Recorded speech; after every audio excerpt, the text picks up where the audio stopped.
आज का आलोच्य विषय है अनुमन और भूमामन का रहस्य।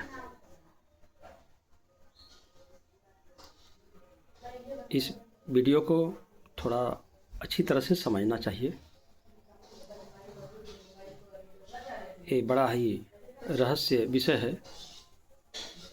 इस विषय को थोड़ा सा ध्यान से समझना चाहिए। मनुष्य का जो मन है वो कई प्रकार के स्तर के हैं। क्षिप्त, विक्षिप्त, एकाग्र और निरुद्ध, इस प्रकार के मन के विषय में बताया गया है। लेकिन मन जो है ये बनता कैसे है? तो मन बनता है हमारे खान पान से। हमारा माइंड जो है बनता है खान पान से। जैसा खाए अन्न वैसा बने मन। तो श्रीमद् भागवत जो गीता है उसमें कहा गया है भोजन 3 प्रकार के लोग हैं, खाते हैं लोग, तामस, राजस और सात्विक। तामस भोजन से जो हमारी वृत्तियाँ है वह जड़ाभिमुखी हो जाती है। सूक्ष्म सत्ता से जड़ता की ओर जाती है। अखंड से खंड सत्ता की ओर दौड़ पड़ती है। विषयों की ओर तरफ दौड़ पड़ती है और अब विषयों के प्रति आसक्त हो जाती है। ते हुआ तामस मन। राजस मन है। राजस मन क्या होता है? राजस मन है स्वार्थ वाला मन। सिर्फ अपने स्वार्थ के लिए जीते हैं लोग। परमार्थ के विषय में कभी सोचते नहीं हैं, सिर्फ अपना निहित स्वार्थ के लिए। तो हुआ राजस मन। और ऐसे लोग जो है स्वार्थी होते हैं और भोगविलासी होते हैं। और एक है सात्विक मन। इसमें अनुमन की प्राप्ति होती है, इकाई मन की प्राप्ति होती है। इसमें मन में शांति रहती है, मन शांत रहता है। और मन में शांति रहने से वह परमात्मा की निकटता का एहसास करता है। और उसमें सातोगुनी मन में वह सतपथ की राह पर चलता है।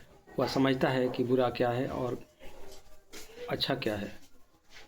ये दोनों दिशाओं में अपने को स्तर को समझते हुए आगे बढ़ता है। तो अनुमन है मन की एकाग्रता और भूमा मन है कॉस्मिक माइंड, अर्थात मनुष्य के चित्त में जो अच्छे बुरे कर्मों के संस्कार के जो बीज छिपे रहते हैं वो सारे बीज दग्ध हो जाते हैं जिस काल में, उसी काल में चित्त खाली हो गया। यही है चित्त। और इसी चित्त में संस्कार बनते हैं अच्छे और बुरे, और ये वृत्ति के रूप में काम करती है। सारी वृत्तियाँ जब शून्य हो जाती है उसी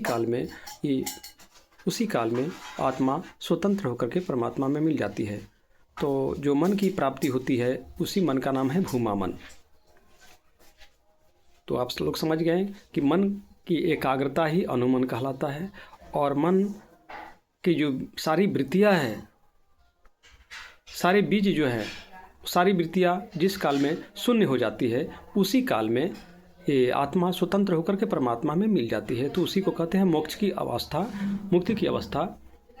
और जो मन की प्राप्ति होती है उस मन का नाम है भूमा मन। उसे ही कॉस्मिक माइंड कहते हैं। तो उस भूमा मन को हम जिस भी विषय पर दृष्टिपात करते हैं उस विषय का विशेष तात्विक ज्ञान की प्राप्ति होती है। तात्विक ज्ञान की प्राप्ति होती है। इसी ज्ञान को कहते हैं आप्त ज्ञान। तो ऐसे प्रबुद्ध मार्गदर्शक लोग जो है दार्शनिक होते हैं, कवि होते हैं, वक्ता होते हैं, अर्थात अनंत प्रतिभा कला के भंडार उनमें आ जाते हैं। वह व्यक्ति सर्वज्ञ हो जाते हैं। इसलिए हर व्यक्ति को निराश होने की जरूरत नहीं है। हर व्यक्ति के भीतर में अनंत प्रतिभा कला का भंडार है। यदि वो साधना करें और साधना के तकनीक को यदि जान लें तो वह सर्वज्ञ बन जाएंगे और उनके जीवन में गरीबी और दरिद्रता नहीं रहेगी। एको अहम बहुश्यामा। परमात्मा ने अपने को एक से अनेक रूपों में बनाया है। एक से अनेक हो जाएं और अनेक से एक हो जाएं। तो परमात्मा के पास जो शक्ति है, जो प्रतिभा हैं, जो कलाएं हैं, वो आपके भी भीतर में हैं। परंतु अपनी प्रतिभा और कलाओं को उभारने के लिए तकनीक जाननी चाहिए। तो हर मनुष्य को साधना की तकनीक सीख लेनी चाहिए। आज इतना ही, फिर अगले वीडियो में मिलेंगे। यदि अच्छा लगे तो लाइक करेंगे और शेयर करेंगे, ताकि फिर एक अच्छी वीडियो लेकर के आपको प्रस्तुत करेंगे। आप सब देखिएगा, और यदि अच्छा लगे तो लाइक कीजिएगा।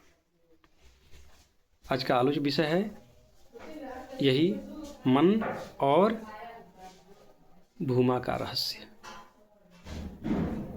ईश्वर प्राप्ति अनुसंधान केंद्र यूट्यूब चैनल द्वारा जनहित में जारी।